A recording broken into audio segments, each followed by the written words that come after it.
Ism academy YouTube channel में आपका फिर से बहुत बहुत स्वागत है। दोस्तों, आज के इस वीडियो में हम मोस्ट इम्पॉर्टेंट क्वेश्चंस को सॉल्व करने वाले हैं जो कि आपके सुपर टेट, यूपी टेट, साथ ही साथ आपके लेखपाल एग्जाम के लिए मोस्ट इम्पॉर्टेंट है। दोस्तों, यहाँ पर जितने भी क्वेश्चंस लिए गए हैं ये सारे क्वेश्चंस आपके सिलेबस पर बेस्ड होंगे, साथ ही साथ आपके प्रीवियस ईयर क्वेश्चंस पर बेस्ड होंगे। तो पूरे वीडियो में लास्ट तक बने रहिएगा और लास्ट में आपसे ये क्वेश्चन पूछा जाएगा, उसका आंसर कमेंट बॉक्स में जरूर दीजिएगा। तो बिना देरी करते हुए चलिए शुरू करते हैं सबसे पहले क्वेश्चन से। सबसे पहला क्वेश्चन है, भारत सेवक समाज की स्थापना किसने की थी? ऑप्शन आपके सामने Mahatma Gandhi, option B Mahadev Govind Ranade, option C Gopal Krishna Gokhale या फिर ऑप्शन डी देवेंद्र नाथ टैगोर।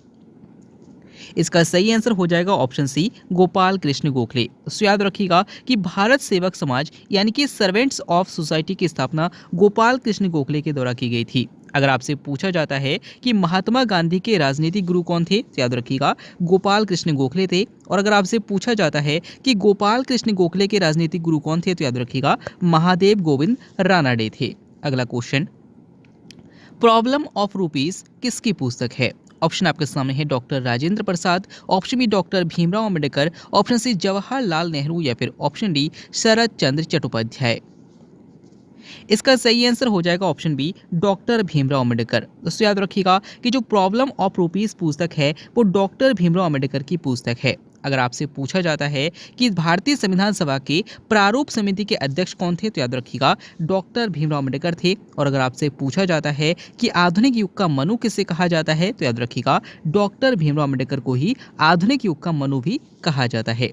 अगला क्वेश्चन, उच्चतम न्यायालय के न्यायाधीशों के सेवानिवृत्ति की अधिकतम आयु कितनी है? ऑप्शन आपके सामने 60 वर्ष, ऑप्शन बी 62 वर्ष, ऑप्शन सी 65 वर्ष या फिर ऑप्शन डी 70 वर्ष। इसका सही आंसर हो जाएगा ऑप्शन सी 65 वर्ष। दोस्तों, यहाँ पर आपसे पूछा गया है कि उच्चतम न्यायालय यानी कि सुप्रीम कोर्ट के न्यायाधीशों की सेवानिवृत्ति की अधिकतम आयु कितनी है, तो इसका आंसर हो जाएगा 65 वर्ष। लेकिन अगर आपसे पूछा जाता कि उच्च न्यायालय यानी कि हाई कोर्ट के न्यायाधीशों की सेवानिवृत्ति की अधिकतम आयु कितनी होती है, तो याद रखिएगा 62 वर्ष होती है। अगला क्वेश्चन, राज्यपाल पद पर बना रह सकता है, आपको बताना है कि राज्यपाल अपने पद पर कब तक बना रह सकता है।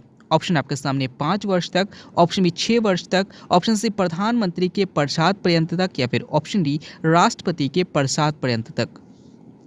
इसका सही आंसर हो जाएगा ऑप्शन डी राष्ट्रपति के पश्चात पर्यंत तक। तो याद रखिएगा कि भारतीय संविधान में ये कहा गया है कि राज्यपाल अपने पद पर तब तक बना रह सकता है जब तक राष्ट्रपति उनको उनके पद पर बनाए रखते हैं, यानी कि राष्ट्रपति के पश्चात पर्यंत तक राज्यपाल अपने पद पर बने रह सकते हैं। अगर आपसे पूछा जाता है कि राज्यपाल को उनके पद की शपथ किसके द्वारा दिलाई जाती है, तो याद रखिएगा उच्च न्यायालय के मुख्य न्यायाधीश के द्वारा दिलाई जाती है। अगला क्वेश्चन, राष्ट्रीय महिला आयोग की पहली महिला अध्यक्ष कौन थी? ऑप्शन आपके सामने रेखा शर्मा, ऑप्शन बी जयंती पटनायक, ऑप्शन सी सुश्री लीला सेठ या फिर ऑप्शन डी अमृत कौर। इसका सही आंसर हो जाएगा ऑप्शन बी जयंती पटनायक। तो याद रखिए कि राष्ट्रीय महिला आयोग की पहली महिला अध्यक्ष जो थी वो जयंती पटनायक थी। अगर आपसे पूछा जाता है कि उच्च न्यायालय की पहली महिला मुख्य न्यायाधीश कौन थी, तो याद रखिएगा सुश्री लीला सेठ थी। अगला क्वेश्चन, यूरोपवासी किस ग्रह की पूजा देवी के रूप में करते हैं? ऑप्शन आपके सामने बुध, ऑप्शन बी मंगल, ऑप्शन सी शुक्र या फिर ऑप्शन डी बृहस्पति। इसका सही आंसर हो जाएगा ऑप्शन सी शुक्र। तो याद रखिए कि जो यूरोपवासी है ये शुक्र ग्रह की पूजा देवी के रूप में करते हैं। अगर आपसे पूछा जाता है कि सबसे चमकीला ग्रह कौन सा है, तो याद रखिएगा शुक्र है। अगर आपसे पूछा जाता है कि सबसे बड़ा ग्रह कौन सा है, तो बृहस्पति है। अगर आपसे पूछा जाता है कि सबसे छोटा ग्रह कौन सा है, तो बुध ग्रह है। अगर आपसे पूछा जाता है कि लाल ग्रह किसे कहा जाता है, तो मंगल ग्रह को कहा जाता है। अगला क्वेश्चन, टी मापक पर किसका मापन किया जाता है? ऑप्शन आपके सामने भूकंप, ऑप्शन बी चक्रवात, ऑप्शन सी सुनामी या फिर ऑप्शन डी बारिश। इसका सही आंसर हो जाएगा ऑप्शन बी चक्रवात। तो याद रखिए कि चक्रवात का जो मापन किया जाता है वो टी स्केल पर किया जाता है, यानी कि टी मापक पर किया जाता है। अगला क्वेश्चन, लघु यूरोप किसे कहा जाता है? ऑप्शन आपके सामने रूस, option B France, option C Finland या फिर ऑप्शन डी मॉरिशस। इसका सही आंसर हो जाएगा ऑप्शन बी फ्रांस। दोस्तों याद रखिए कि फ्रांस को ही लघु यूरोप भी कहा जाता है। अगर आपसे पूछा जाता है कि किस देश में हिंदी बोली जाती है तो याद रखिएगा मॉरिशस देश में हिंदी बोली जाती है। अगर आपसे पूछा जाता है कि झीलों का देश किसे कहा जाता है तो फिनलैंड को झीलों का देश भी कहा जाता है। अगला क्वेश्चन, भारत की सबसे लंबी सिंचाई नहर कौन सी है? ऑप्शन आपके सामने शारदा नहर, ऑप्शन बी इंदिरा गांधी नहर, ऑप्शन सी यमुना नहर है, फिर ऑप्शन डी सरहिंद नहर। इसका सही आंसर हो जाएगा ऑप्शन बी इंदिरा गांधी नहर। तो याद रखिए कि भारत की सबसे लंबी सिंचाई नहर जो है वो इंदिरा गांधी नहर है। अगर आपसे पूछते हैं कि उत्तर प्रदेश की सबसे लंबी नहर कौन सी है तो याद रखिएगा शारदा नहर है। अगला क्वेश्चन, कौन सा शहर जीरो माइल सिटी के रूप में जाना जाता है? ऑप्शन आपके सामने Jabalpur, option B Bhubaneswar, option C Nagpur या फिर ऑप्शन डी जयपुर। इसका सही आंसर हो जाएगा ऑप्शन सी नागपुर। तो याद रखिए कि नागपुर को ही जीरो माइल सिटी के रूप में जाना जाता है। अगला क्वेश्चन, प्रतिवर्ष गंगा सागर मेला कहाँ आयोजित किया जाता है? ऑप्शन आपके सामने Bihar, option B Rajasthan, option C Assam या फिर ऑप्शन डी पश्चिम बंगाल। इसका सही आंसर हो जाएगा ऑप्शन डी पश्चिम बंगाल। तो याद रखिए कि प्रतिवर्ष गंगा सागर मेले का जो आयोजन किया जाता है वो पश्चिम बंगाल में किया जाता है। अगर आपसे पूछा जाता है कि भारत के किस राज्य में सबसे अधिक जूट का उत्पादन किया जाता है तो याद रखिएगा पश्चिम बंगाल में ही किया जाता है। अगला क्वेश्चन, भारत की किस एक भाषा को शास्त्रीय भाषा का दर्जा प्राप्त है? ऑप्शन आपके सामने Konkani, option B Oriya, option C Malayalam या फिर ऑप्शन डी तेलुगु। इसका सही आंसर हो जाएगा ऑप्शन बी उड़िया। तो याद रखिए कि उड़िया भाषा एक ऐसी भाषा है जिसको भारत में शास्त्रीय भाषा का दर्जा प्राप्त है। अगर आपसे पूछा जाता है कि गोवा में कौन सी भाषा बोली जाती है तो कोंकणी भाषा बोली जाती है।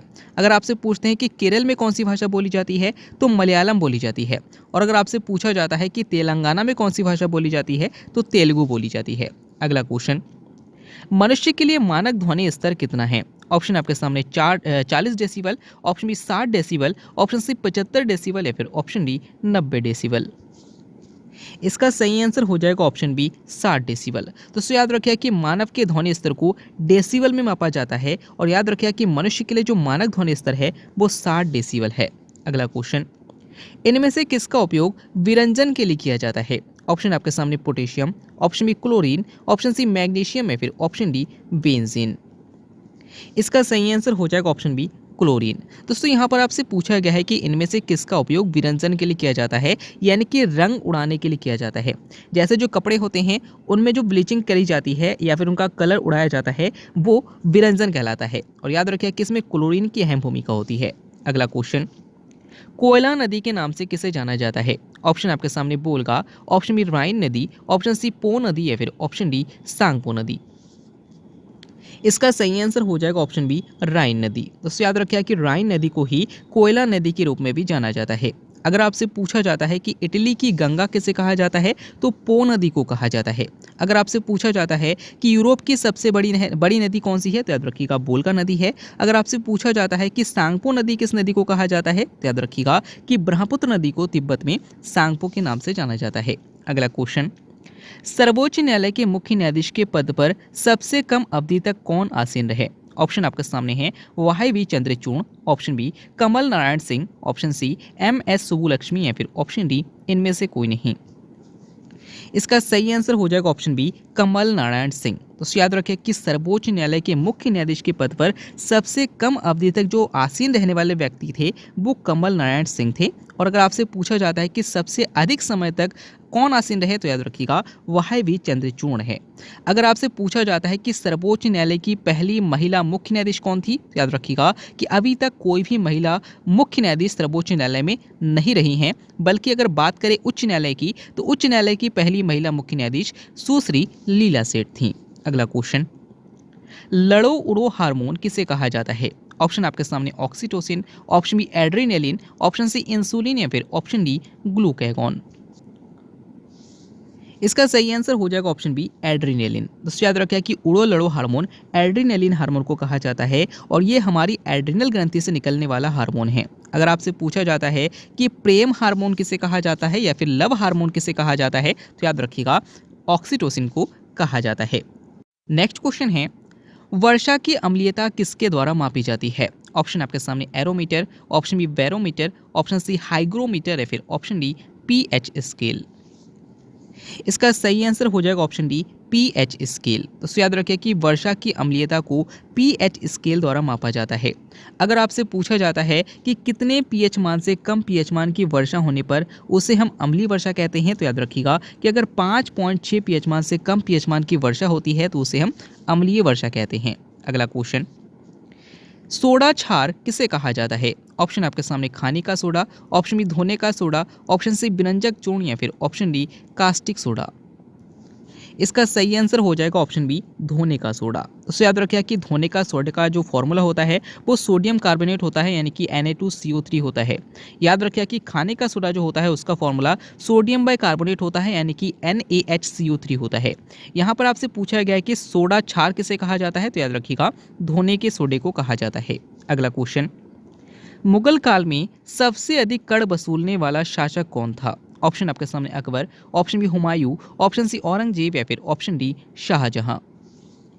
इसका सही आंसर हो जाएगा ऑप्शन बी औरंगजेब। तो याद रखिए कि पूरे मुगल काल में सबसे अधिक कर वसूलने वाला जो शासक था वो औरंगजेब था। अगर आपसे पूछा जाता है कि जिंदा पीर या फिर आलमगीर किसे कहा जाता है, तो याद रखिएगा औरंगजेब को ही कहा जाता है। नेक्स्ट क्वेश्चन है, टोनी पुरस्कार किस क्षेत्र में दिया जाता है? ऑप्शन आपके सामने पर्यावरण, ऑप्शन बी नाटक, ऑप्शन सी संगीत या फिर ऑप्शन डी सिनेमा। इसका सही आंसर हो जाएगा ऑप्शन बी नाटक। तो याद रखिए कि जो टोनी पुरस्कार प्राप्त किया जाता है वो नाटक के क्षेत्र में दिया जाता है। अगला क्वेश्चन, वायु प्रदूषण संकेतक किसे माना जाता है? ऑप्शन आपके सामने lichen, option B cycas, option C pinus या फिर ऑप्शन डी जेट्रोफा। इसका सही आंसर हो जाएगा ऑप्शन ए लाइकेन। तो याद रखें कि लाइकेन को ही वायु प्रदूषण संकेतक माना जाता है, यानी कि जहां पर भी वायु प्रदूषण होता है वहां पर लाइकेन अपना कलर चेंज कर देते हैं और इससे हमें वायु प्रदूषण का संकेत मिल जाता है। अगर आपसे पूछा जाता है कि लिटमस पेपर किससे प्राप्त किया जाता है, तो लाइकेन से प्राप्त किया जाता है। अगर आपसे पूछा जाता है कि साबूदाना किससे प्राप्त किया जाता है, तो साइकस से प्राप्त किया जाता है।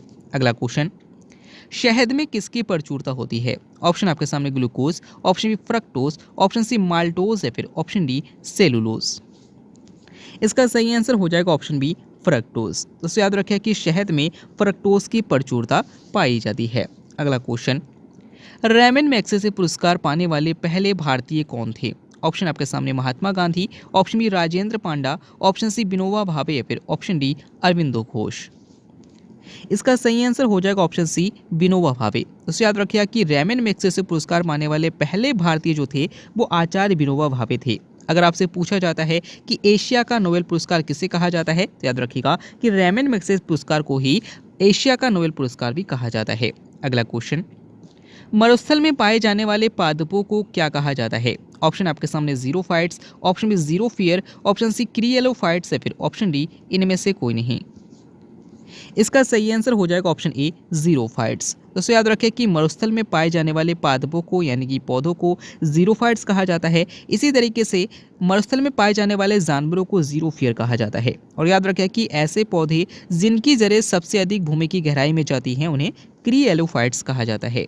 अगला क्वेश्चन, इनमें से कौन सा तना है आपको बताना है। ऑप्शन आपके सामने हल्दी, ऑप्शन बी मूली, ऑप्शन सी गाजर या फिर ऑप्शन डी शलजम। दोस्तों इस क्वेश्चन के आंसर आपको कमेंट बॉक्स में बताना है। आज की वीडियो में आपके कितने क्वेश्चन सही हुए, साथ ही साथ आज का वीडियो आपको कैसा लगा कमेंट बॉक्स में बिल्कुल ईमानदारी से बताइएगा। साथ ही साथ अगर आप हमारे current affairs channel top GK hub को सब्सक्राइब करना चाहते हैं तो उसका लिंक भी डिस्क्रिप्शन में दिया गया है, वहाँ से आप चैनल को सब्सक्राइब कर सकते हैं और वीडियोज़ को फॉलो कर सकते हैं।